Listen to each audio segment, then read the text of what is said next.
This is the latest update on the 1955 Nomad project. I think it's going to be episode number 7. I think this is going to be the last time I'm going to have to make anybody look at this frame. I did get it out from underneath the body. You guys could see that. As you can see, I got the rear suspension stripped out of it. As discussed before, the bent front frame horns, those things are still there. I took a little bit of time to get the leaf springs and the rear end out of there.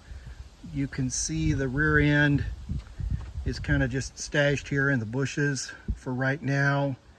Again, I don't really have any plans to reuse this.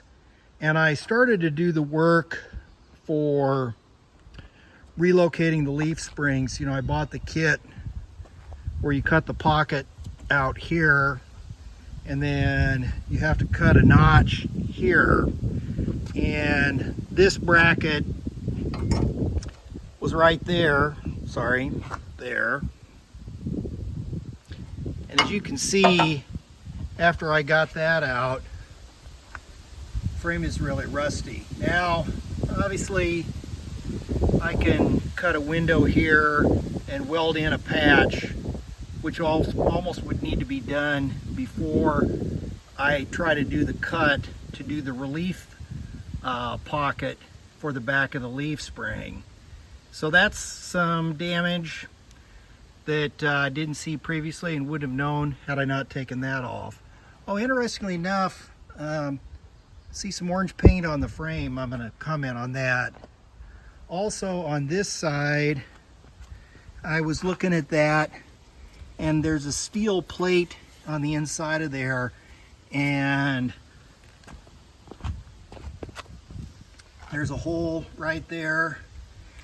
There's definitely rust jacking going on, meaning there's rust in between the frame rail and this plate.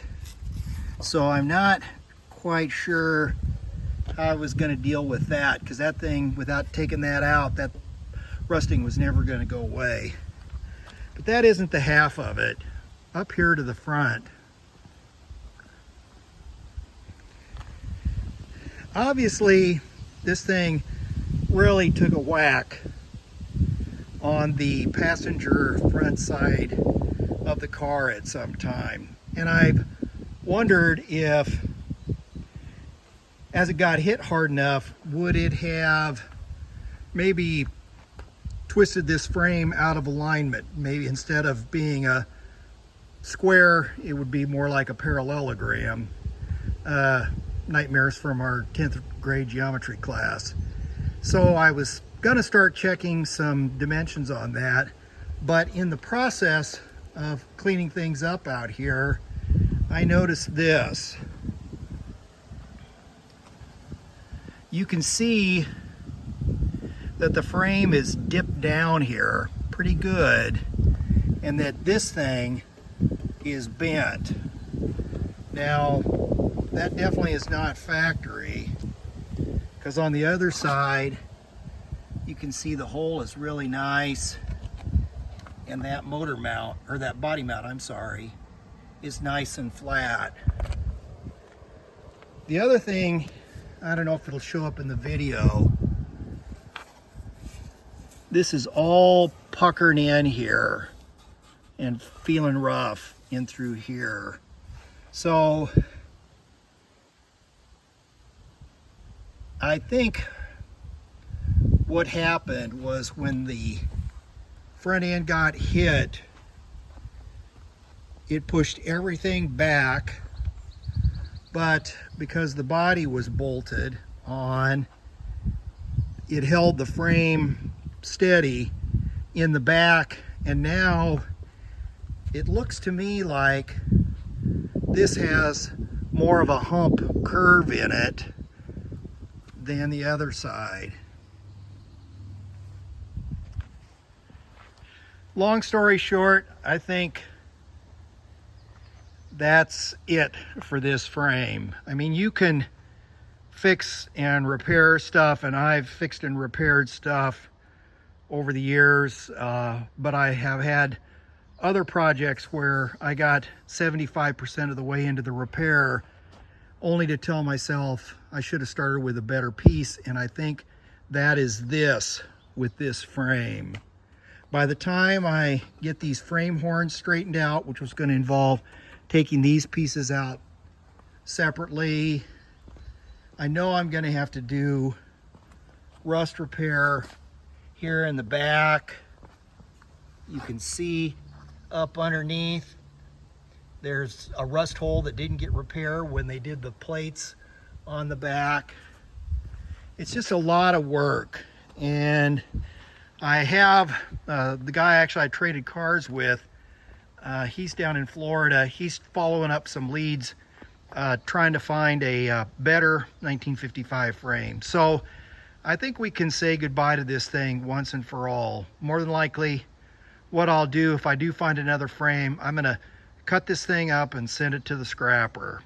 Probably get these body mounts cut off. Somebody might need those.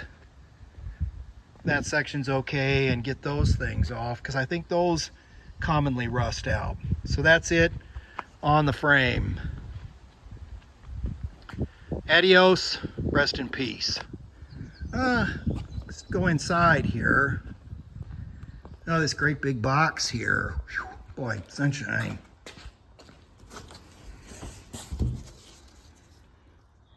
Quarter panels for the Nomad. Drove over to Pennsylvania. Not much to see here since the body came off, but I wanted to show you the update on my body dolly, which is basically the front is all dialed in. I've got these posts made here. What I did, I cut sections out of these tie plates that belong to my motorcycle trailer, cut off a section and welded those things. Or actually, my friend Ed welded those in. All I need to do is drill some holes here and then join this tube to that tube, and the front is done. So that's the height. I'm changing what I was gonna do in the back. I was gonna try to support it up here, but I just don't think it'll give enough stability to the body when it's on the dolly. So even though that piece is already welded together, what I'm gonna do, I'm gonna cut that mounting plate off and then cut the upper part of these off above the horizontal tube, which got lengthened and welded together. And then this piece is gonna slide back, and there's a body mount hole right underneath my hand. So this thing will move back. So that's what's going on with the body, trying to get that thing off the lift and onto its permanent home on the dolly. So anyway, I think that's the update for today. Again, we're saying goodbye to the frame, hoping that my buddy Sal finds a better 55 frame for me, and still working on the body dolly. Like, share, subscribe, comment if necessary or wanted, and we'll keep you updated on the Nomad. Thanks for watching.